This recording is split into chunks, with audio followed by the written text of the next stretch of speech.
আশা করা যাবে না। তো বলছেন যার ধন সম্পদ সে কি জানে? সে জানে ভকতি রস সার। গৌর চরণকে যে সার করেছে তার কোনো অজানা থাকে না। সে জানে ভকতি রস সার। ভক্তির সার কি? ভক্তি কি বলে? আরব সিদ্ধার ভক্তি, সঙ্গ সিদ্ধা ভক্তি, উত্তমা ভক্তি। এই ভক্তি সার মানে উত্তম ভক্তির লক্ষণ। সেটা কি?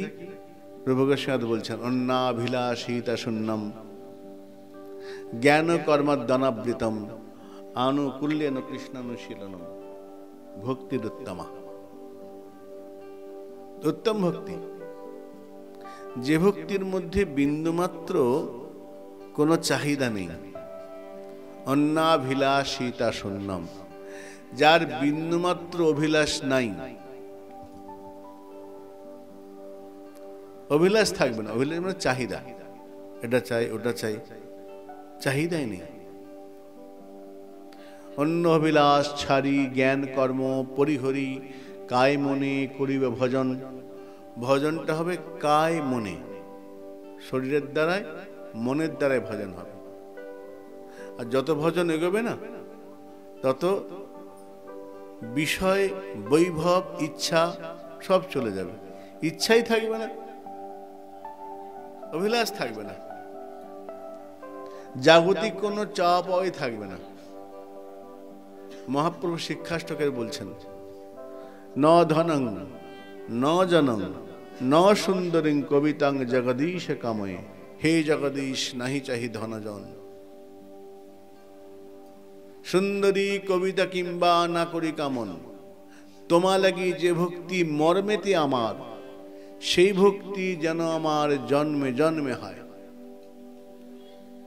আমার যেন ভক্তি লাভ হয়। সুন্দরী স্ত্রী চাই না, জনসাধারণে খুব আমাকে মানবে, রাস্তায় প্রণাম করবে, এটাও আমি চাই না। ন ধনং ন জনং। চণ্ডীতে বললেন রূপং দেহি ধনং দেহি, চণ্ডীতে আছে। কিন্তু চরিতামৃতে মহাপ্রভু বলছেন ন ধনং। ওখানে যেগুলো বলেছেন এখানে না করেছেন। রূপং দেহি, রূপের প্রয়োজন নেই। ধনং দেহি, ধন চাইছেন না। ন ধনং ন জনং সুন্দরী কবিতাং জগদীশ। তো সে জানে ভকতের সার, অর্থাৎ অন্নাভিলাষিতা শূন্যম, অন্য কোন অভিলাষ থাকবে না। অভিলাষ শূন্য। আর কি? যে ভক্তির মধ্যে জ্ঞান এবং কর্মের আবরণ থাকবে না। অভিলাষ একটা তাৎক্ষণিক অভিলাষ, কদাচিৎ অভিলাষ, আর নিত্য অভিলাষ।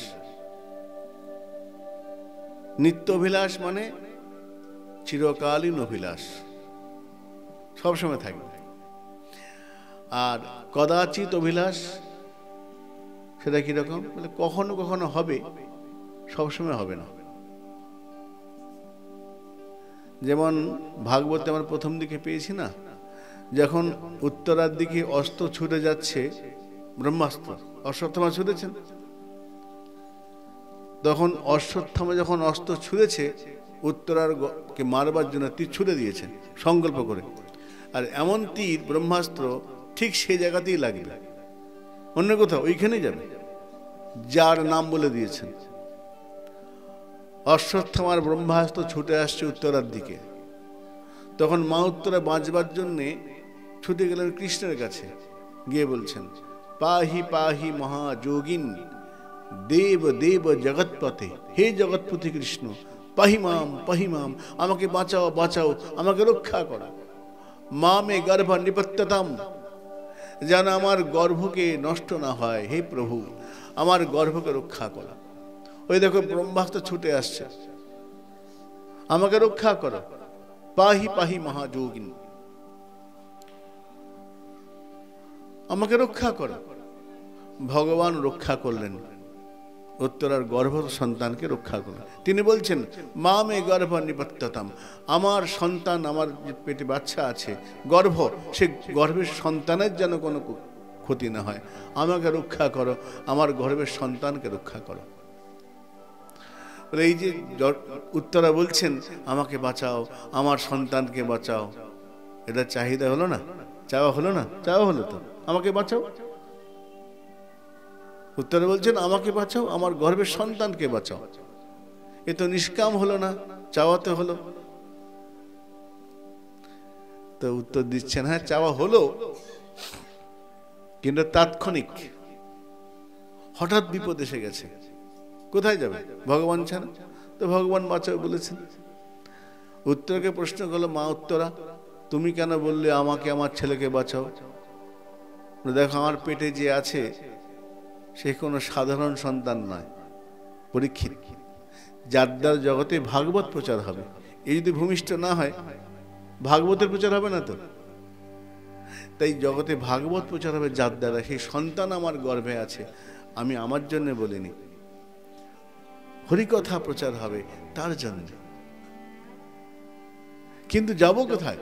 বলে আরো তো লোকজন ছিল, অর্জুন ছিলেন মহাবীর, যুধিষ্ঠির, ধর্মরাজ, গদাধারী ভীম, এত বড় বড় বীর ছিল, কেন গেলে না? বলে ওরাও ভীত, প্রত্যেকের মৃত্যু ভয় আছে, মৃত্যুকে সকলে ভয় পায়, একজন আছে যাকে মৃত্যু ভয় পায় না। কাকে মৃত্যু ভয় পায় না? বলে মৃত্যুকে সবাই ভয় পায়, মৃত্যু ভয় পায় একজনকে। কাকে? শ্রী গোবিন্দকে।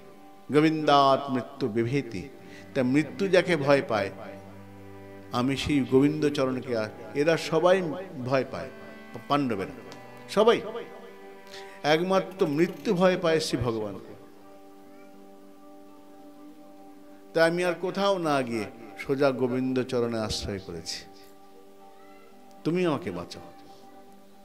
ভগবান রক্ষাও করেছেন। কিন্তু এই চাওয়াটা এটা সব সময় নয়, কদাচিৎ। কিরকম? যেমন সাধারণ যুক্তি আমরা নেই, সাধারণ যুক্তি, শরীর খারাপ করেছে, কোথায় যাব? ডাক্তারের কাছে গেলাম, সমস্ত সমস্যা বললাম, ওষুধ নিলাম, চলে এলাম, সুস্থ হলাম। সুস্থ হওয়ার পর আমরা কেউ যাই ডাক্তারের কাছে? কেউ যায় না। কেন গিয়েছিলাম? ডাক্তার রোজ যাই না, বিপদে পড়েছি, হঠাৎ করে সমস্যা, ডাক্তার কাছে গেছি। ডাক্তারের তো রোজ যাওয়া হয় না, প্রয়োজন নেই, বিশেষ কারণে গিয়েছিলাম, কাজ মিটে গেছে, প্রয়োজন নেই।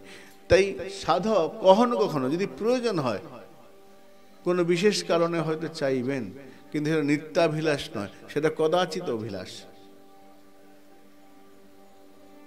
নিত্য অভিলাষ থাকবে, ওই অভিলাষ ছাড়া আর কোন অভিলাষ থাকবে না। উত্তম ভক্তি লক্ষণে বললেন অন্যাভিলাষিতা শূন্যম, মানে একটা প্রধান অভিলাষ থাকবে, এছাড়া অন্য অভিলাষ বাদ, একটা থাকবে, বাকি অন্য থাকবে না। তাই কোন অভিলাষটা থাকবে? নিত্য অভিলাষ যেটা। তা নিত্য অভিলাষ কি? সাধকের অভিলাষ তো আছে, যেটা ছাড়া আর কোনো অভিলাষ থাকবে না, বিষয় অভিলাষ থাকবে না, সংসার অভিলাষ থাকবে না, কিন্তু একটা অভিলাষ থাকবে। সেইটা কি?